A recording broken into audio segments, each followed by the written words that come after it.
Maligayang pagbati sa inyong mga kaibigan. Ako si Dali Doronila at kasama ko si Pastor Edgar Brian Tolentino.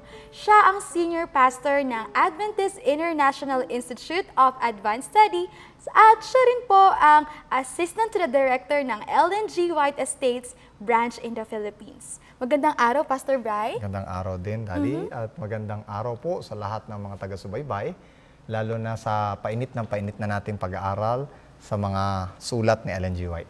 Oo nga po, Pastor. At habang patagal ng patagal, ay mas lalo nating nakikilala si Ellen White at ang kanyang mga sulat. At mga kapatid at kaibigan, dito lang po yan sa Sharing the Vision. Bago natin simulan ng lahat, Pastor, okay lang ba na manalangin tayo? Sige, tayo po yung manalangin. O dakila po naming Ama, muli po namin idinudulog sa inyo ang aming pag-aaral at ang aming mga puso nawa ay bukas na tumanggap, Panginoon, sa mga kaisipan at sa lahat ng mga ebidensya ang aming makikita. Kasihan nawa kami, Panginoon, at maging maliwanag nawa sa aming mga puso't isip ang mga bagay na ito sa pangalan ng Panginoon Hesus. Amen. Pastor, katulad sinabi mo kanina, ay mas lalong nagiging interesting yung ating pinag-aaralan. Especially nung last episode natin, pinag-aaralan natin si Ellen White at ang kanyang pagiging vegetarian. Ngayon naman ay napaka-interesting ulit ng ating topic. Ang ating topic ay Dietary Health Reformation. At sa ating pag-aaral, may ilan po tayong katanungan na tatalakayin sa ating pag-aaral. Unang-una is, ano ba yung mga prinsipyo ng health reform sa mga kasulatan ni Ellen White? At isa po sa ating pag-aaralan na katanungan is, ano ba yung mga valid reasons ng ating pagkakaroon ng health reform? Pero bago yan, Pastor, ano po bang ibig sabihin ng reform? Ayan, ang ibig sabihin ng reform ay yung modern na kataga natin ay change. So wherever you hear reform, ibig sabihin nun ay change. Or pagbabago Ayan. po. So hindi na ginagamit natin yung reform. Kasi minsan, mga ano yan mga 19th century na mga terms or 18th century na terms. Pero ngayon, madali na lang natin sabihin, change. So health reform is the change of health. Or Health minsan kasi yung lifestyle. health, masyadong naka-focus sa dietary. Pero actually, malawak ang health. Yun po palang ibig sabihin ng reform. Reform means change. Change. Okay. Ayun So, na po. pasimulan natin ito dun sa kaisipan ng ano ba talaga ang pinakamalawak na hangarin ng health reform. Ang sabi dito ni Ellen White, ang hangarin ng health reform ay unang-una ay education. Opo. To educate. Sa Councils on Health 135, greater effort should be put forth to educate the people in the principles of health reform. So mas kailangan mag-focus natin sa side ng education. Actually, doon sa practice, madali na lang. Kung meron tayong tamang education o kung may educate tayong lahat. Meron siyang quotation sa education. Ang lagi niya sinasabi ay educate, educate, educate. Laging kailangan ng constant na education. Patuloy na paglago sa kaalaman. Yun ang pinaka-best way to impart sa mga ating mga kaibigan ang tungkol sa health reform. Ito ay education. So malaki pala ang importance ng pag-aaral or pagtuturo sa atin. Yes, kasi minsan meron tayong nag-change kaagad tayo ng diet, nag-change tayo, pero hindi natin alam yung mga general principles na mas nakasama pa imbis na makabuti para sa atin. Kasi may narinig lang tayong isang quotation, may nakita lang tayong isang tao, kaagad nag-change na tayo, pero at the end, hindi na pala natin kaya, bumalik tayo. Mas minsan, mas worse pa nga yung pagbalik natin sa dating lifestyle kasi hindi natin alam yung information. Na-discourage na tayo, tinry ko yan pero hindi nag-workout yan sa akin, kaya hindi ko na yan tinatry ngayon. Kasi kulang sa education bago niya tinry yung mga bagay-bagay. Mahalaga pala yun, Pastor. Na-realize ko nga din point kasi may katulad ko po minsan sa aking experience na nag-try po ako ng vegetarian pero hindi ko rin po, yung straight na pagkain ng gulay, pero hindi ko rin po napagpatuloy. Yun pala, kailangan ko pala pag-aralan pa ng maigi yung prinsipyo. Bakit ko nga ba ginagawa yun? Kasi may default form ang tao. Ang default form ng tao ay kung ano yung pattern ng isip niya, yung sinasabi nating subconscious sa isip niya, yun ang magiging lifestyle niya. Ngayon, kung pilit mo lang binabago yung sarili mo, walang foundation, walang information, walang sabi na nating pagbabago ng isip, hindi rin magkakaroon ng pagbabago ng katawan o ng practice. Sabi ni Ellen White sa Testimonies for the Church, Volume 9, page 160, guard strictly against intemperance in every form.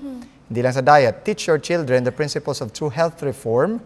Teach them what things to avoid in order to preserve health. Kaya may health reform, ang dahilan ay health. Pagka gumawa ka pa ng ibang dahilan kaysa sa health, medyo pinahihirapan mo yung sarili mo. Yung iba, ang ginagawa na ng dahilan ay moral. Although may moral siya, pero bilang hindi siya yung dahilan, kundi siya yung magiging effect. Sabihin na natin. Ayun. Kailangan natin intindihin ang health reform has a broad perspective. So mula sa nutrition, exercise, water, sunshine, temperance, air and rest, trust in God. So yung buong ano na yon, process na dapat malaman natin. Hindi lang yung nutrition ang dapat nating pag-aralan. So minsan kasi nakafocus na lang yung iba sa nutrition, yung ano yung hindi dapat kainin. Hindi rin naman nila alam kung ano yung dapat kainin. Yun ang problema doon. Basta nag-discard na lang sila ng kanilang pagkain, tapos hindi na nila alam kung ano pang kakainin susunod. Kaya nadi-deprive sila. So minsan may panahon si Ellen White na nag-discard siya ng meat. Pero ang kanyang pampalit ay yung mga sugar. Namatay ka agad siya. Alam mo sa meat, matagal ka pang mamamatay kung talagang gahamang ka, no? Pero yung sugar, agad-agad, pwede kang patayin kasi hihina yung immune system mo. Babagsak ka kaagad dahil lang dito. So kung papalitan mo lang, kung aalisin mo ang isa, tapos hindi mo alam kung ano ipapalit mo, magiging delikado para sa iyo. Kaya kailangan po talaga pag-aralan ng maigi. Or else, mapupunta ka sa health deform. So pag-aralan natin ng konti, very briefly, sa Bible, ang original natin na diet, ayon sa Genesis chapter 1 verse 29, ay fruits, nuts, grains. So yun ang original. Pagkatapos ay nagkasalang ating mga magulang, yung ang tawag natin ay pre-fall diet, ang susunod natin yung post-fall diet. So dinagdag yung vegetables sa Genesis chapter 3 verse 18. Mula sa mga field, kumuha sila para sa ikagagaling din ng kanilang mga katawan kasi nagkakasakit ang mga tao. So nagsimulang kumain ng tao ng vegetables. Pagkatapos nung post-flood, pagkatapos ng flood, inalaw ng Panginoon na kumain tayo ng animals for survival. So dito na-educate na rin yung palate natin na kumain ng karne. Pero ipinagbawal ng maigi yung fat. Ayon sa Leviticus 7 verse 22, Genesis 9 verse 3 to 4, fat at saka yung blood. Ipinagbawal kasi medyo mas deteriorating ito, baka maubos na yung sangkatauhan pag ito ay inalaw pa. And after that, sa Leviticus 11, medyo binigyan ng Diyos ng distinction yung clean at saka unclean. Na animals, yan. Pero towards the end, medyo may mga pagbabago sa panahon, pagbabago sa sitwasyon ng mga bagay-bagay. Ang pagpoproduce ng mga livestock, ang pagpoproduce ng mga animal products at kung ano-ano ay medyo compromised. Kaya ipinagpapauna sa atin ng Panginoon na malaman ng mga bagay na ito para maiwasan natin. Okay? So, ang sabi sa Ministry of Healing, page 146-147, in Teaching Health Reform, keep in mind that the great object of reform, that is, its purpose is to secure the highest development of mind, body, and soul. So, mauuna muna ang mind sa health reform. Uunahin mo munang i-educate ang mind sa health reform. Ang susunod ay yung body. Pagkatapos, madadali yung soul. So, dapat pala sa health reform, unahin mo nang mag-educate ng mind. Unahin mo munang malaman ko ano yung reason, paano ito, bago mo ito i-apply. Or else, babalik din ito sa iyo. At magiging mas matibay pa po yung ating pagsunod nito dahil alam po natin, katulad ng sinabi niyo po, alam natin yung reason kung bakit natin ginagawa ito, hindi yung basta-basta lamang. At saka minsan, kahit alam mo yung tamang reason, pag hindi mo nakikita pa yung practice, yung trial and error, pag hindi mo nakikita yun, hindi pa rin magiging default form yun. Babalik ka pa rin sa dati mong lifestyle o baka worse pa nga kung hindi mo napapag-aralan ito by mind and body. So, pabalik-balik yun. On both ways, titignan mo talaga. Kasi hindi lang ito tungkol sa mga libro. Pag nagluto ka at hindi naging efektibo yung luto mo, hindi rin ito tatanggapin ng katawan mo. So, hindi rin ito magiging maganda para sa iyo. Maigi pa nga yung kumakain ka ng isda o karne, tinatanggap pa. Kung hindi na tinatanggap ng katawan mo. So, basically, you have to know this. Sabi sa Christian Temperance and Bible Hygiene, page 52, our Heavenly Father sent the light of health reform to guard against the evils resulting from debased appetite, that those who love purity and holiness may know how to use with this discretion the good things He has provided for them. And that by exercising temperance in daily life, they may be sanctified through the truth. At alam mo naman, ang truth is not only limited to the scripture. So merong truth, yes, it is a revealed truth. Sabihin na natin specific truth. Pero ang truth can also be revealed in nature. Diba? The general revelation can also be in nature. And science is also part of that truth. So hindi lang ito manipulated ng scripture, ang truth can also be found in the natural world. So dapat alam din natin ang sciences. So two basic principles of health reform na dapat natin matandaan. Number 1, to preserve the best of health. Ayon sa CDF. So Councils on Diet and Food, page 395. Ang una dapat nating prinsipyo, paano natin mapipreserve yung best ng ating health? Is to preserve the best of our health. Halimbawa, nandun ka sa mga Eskimo, nandun ka sa Alaska, wala bang ibang pagkain doon, kundi ano, paano mo mapipreserve yung health mo? Opo. Nandun ka sa kulungan, o nandun ka sa mga dump site or whatever, preserve the best of health.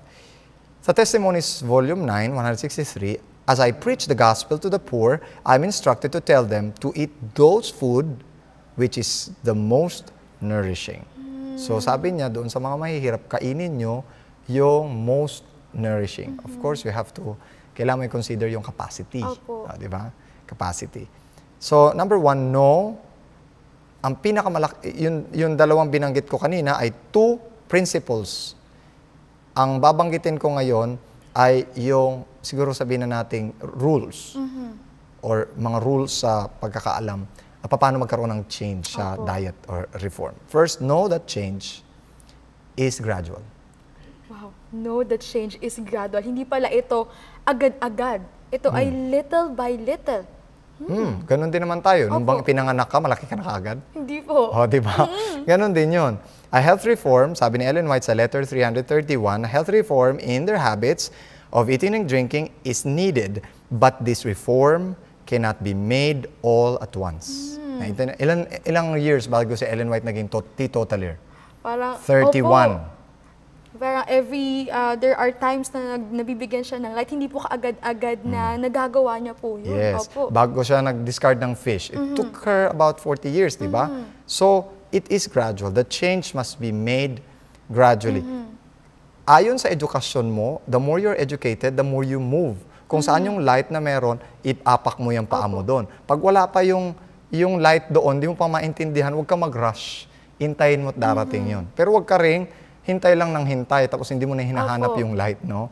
So, radical changes cannot be made suddenly. Ang sabi ni Ellen White. Napakahirap, lalo na ang taste buds natin. Hindi naman basta ma-change natin ang taste buds. So, minsan, nagdadaan tayo mula sa pagiging non-vegetarian, papunta sa pisco polo diet. Kumakain ng chicken, kumakain ng fish. Tapos, yung polo diet, nananatili na lang sa atin yung chicken, o kaya nananatili na lang sa atin yung fish. Minsan naman, vegetarian tayo na meron tayong milk at saka eggs. So, lacto-ovo yun. O kaya pag wala na yung egg, ang tawag na lang sa atin ay lacto. O pag wala na yung fish, wala na yung ovo o yung egg, lacto na lang tayo. Yung iba naman ay vegan ang sinasabi. Full plant-based diet. Yan, plant-based diet na sila. So, minsan, yung bang nare-review sa atin yung lacto-ovo diet, vegetarian na tayo, pero bakit nagkakasakit pa rin? Of course, kasi hindi lang naman tungkol sa diet ang pinag-uusapan. Or baka hindi balanse yung mga diet. Kaya ang tawag doon minsan sa lacto-ovo diet, pagka yung inuubo ay ubo-ubo diet. Nakakatawa, pero hindi lamang kasi diet lang pinag-uusapan. Kung wala kang exercise, wala kang water, wala kang yung ibang factor, wala kang temperance, wala kang air, sunshine, definitely magkakasakit ka pa rin. Pero diet is just a part of it. So diba? Maraming factors, hindi lang po nutrition. That's it. So wag nating yun. It's napakahirap balansehin ang buhay na ito. So wag nating hinahinayan lang natin. Number 2, avoid everything harmful. Ano kaya yung mga everything harmful? Unahin natin. Sa Leviticus 11, binabanggit na merong clean and unclean. marami na ngayon ng mga religion na hindi Seventh-day Adventist ang sumusunod dito. Isa dito yung mga Mormons, marami mga born again, mga evangelicals, mga Baptist Methodist ngayon na sumusunod na sa Leviticus 11. Hindi dahil sa iniisip nilang kasalanan nito o dahil sa may distinction nito, kasi nakikita nila na masama sa katawan nila. Masama sa katawan nila. Okay, noong 1848, nagkaroon ng vision si Ellen White. In-instruct siya ng Panginoon na i-discard ang alcohol, tobacco, tea, and coffee. So definitely, diniscard ito ng maraming Seventh-day Adventists. Although ngayon, meron pa rin siguro mga may inom-inom ng kaunti-kaunti, pero sa tingin ko, yung changes must also gradually happen. Pero definitely, in June 6, 1863, kagaya ng ating binanggit sa Otsego Vision, na yung issue ng eating swine flesh, of course, na-settle na ito. Hindi lang ito na-settle, kundi finally nagkaroon na tayo ng comprehensive health vision. Ano yung mga kasama sa comprehensive health vision? Those who do not control their appetite in eating are guilty of intemperance. So kung hindi mo makontrol ang sarili mo, overeating. Yeah, this is intemperance. And temperance is the fruit of the Holy Spirit. Diba? So it's not much of what you eat, it's how you control your appetite. Pangalawa, sa vision na ito pinakita na swine flesh is not to be eaten under any circumstance. Hindi talaga dapat kainin. Lalo na hindi lang marumi na ngayon, hindi sa marumi siya, kundi napakarumi na rin ang sitwasyon ngayon. So, this is it. So, rich cakes, pies, and puddings are injurious din. Bakit? Kasi yung combination ng milk, combination ng egg at saka sugar, pagka kinumbine ito is very acidic sa atin. Ito rin ang cause ng paghina ng immune system ng maraming mga tao. Ngayon ko na po nalaman yun, So definitely, pag binasa natin mga writings ni Ellen White, may reasons. Hindi dahil sa pinapadiscard niya ito kasi walang scientific reason. Pag tinignan natin, yung ating mga immune system, ang pagkain nila ay vitamin C, no? Ang nagpapahina sa kanila ay yung mga poisons. At ang poison sa kanila, itong combination nito, lalo na yung sugar. Okay. Isa pa, pure, of course, hindi pinapadiscard totally ang sugar, pero yung voluminous o yung tinatawag free use of sugar is not really very good. Pure water should be used freely in maintaining health and curing illness. Tandaan mo, ang mga tao during panahon ni Ellen White, minsan lang naliligo sa isang taon. Talaga po, hindi pa po uso sa kanila yun. Yes, kung i-research mo ito. At hindi lang yun ha, may mga tao sa panahon ni Ellen White na magmula nung pinanganak sila hanggang sa panahon ni Ellen White, hindi pa sila naliligo. Talaga po? Ganon noon. Kasi hindi pa naman nila alam yung germ theory. Hindi pa na nakikita yung mga dumi na nakikita sa microscopic na paraan.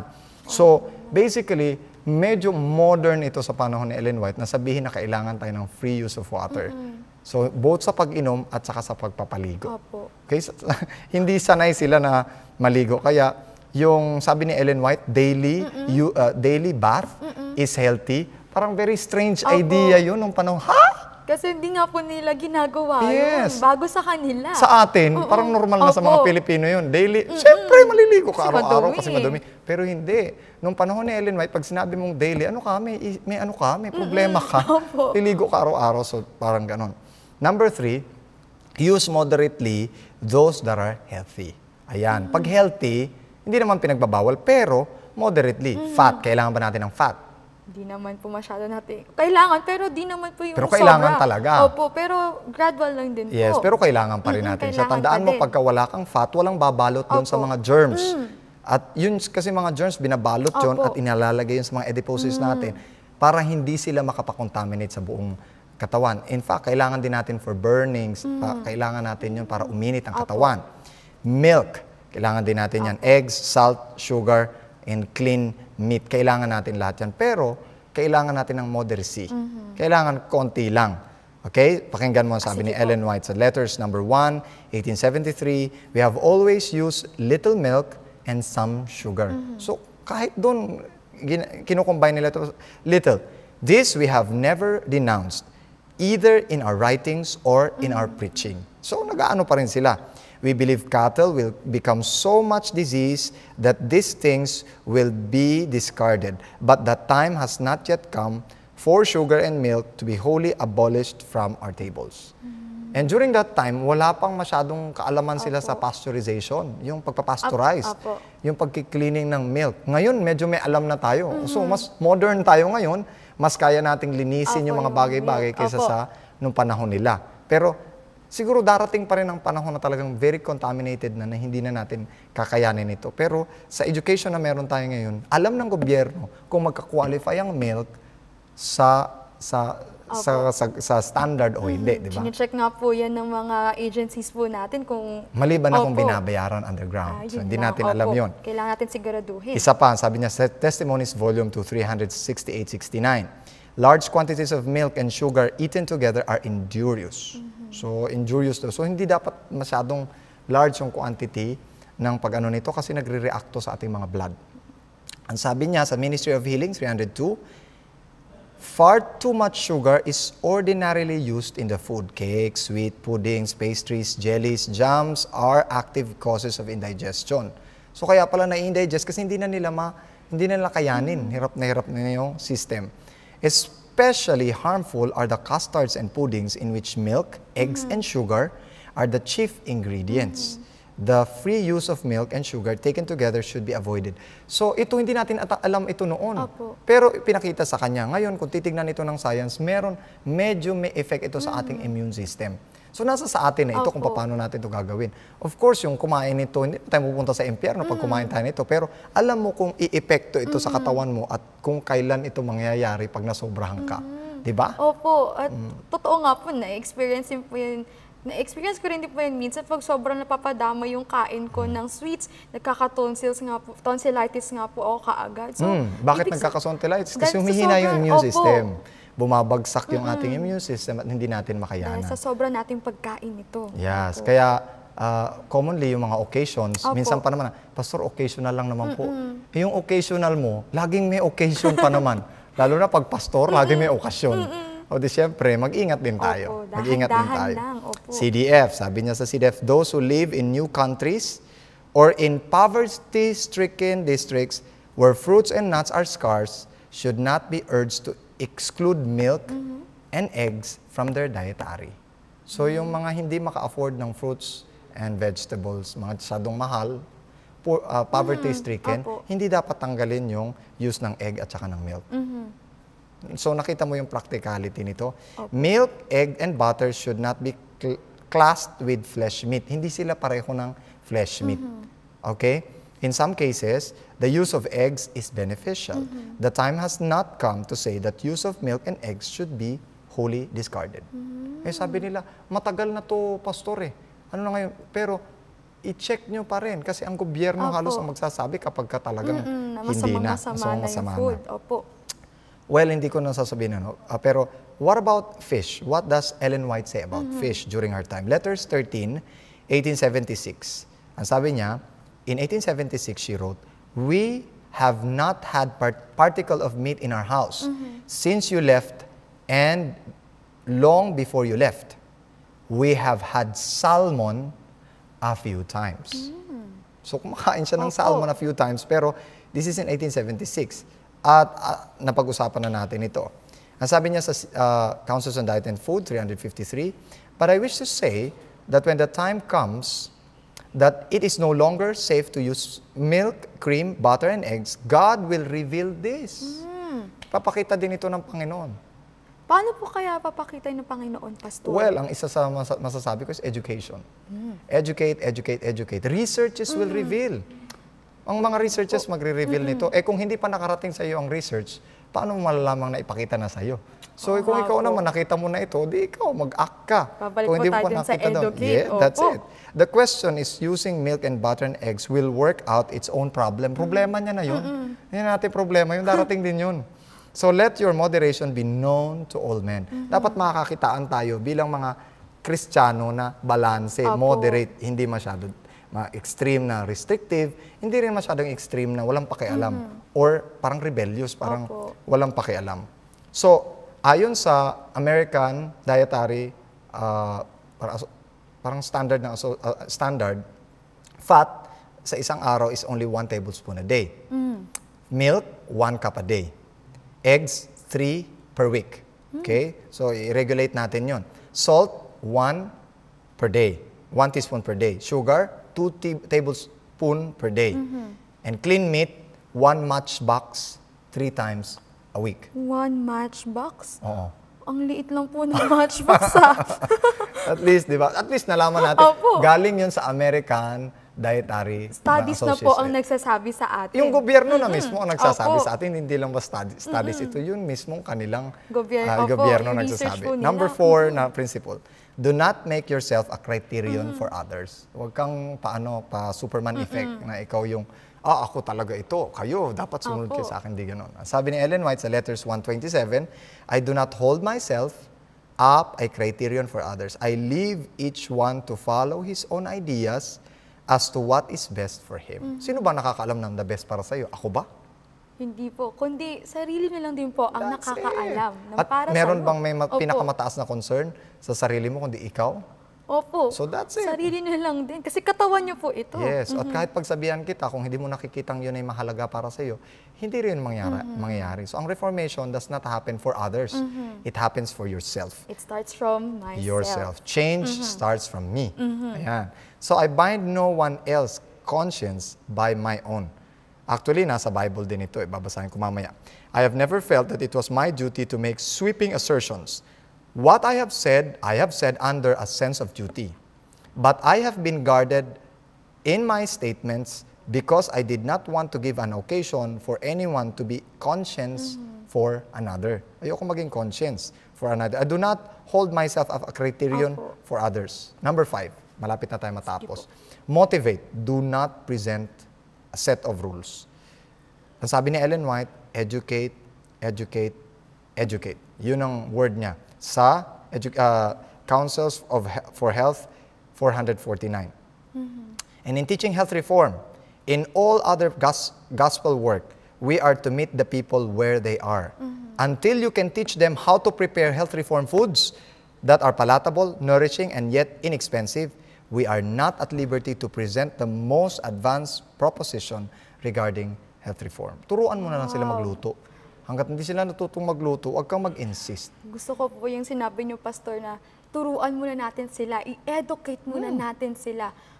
Tama po yun. At sobrang, sana po ay nakuha rin po ng ating mga manunood ang sinabi niyo pong yan. At gusto kong iwanan po sa ating mga tagapakinig, medyo magbibigay ako sa kanila ng ilang pang-iwang salita.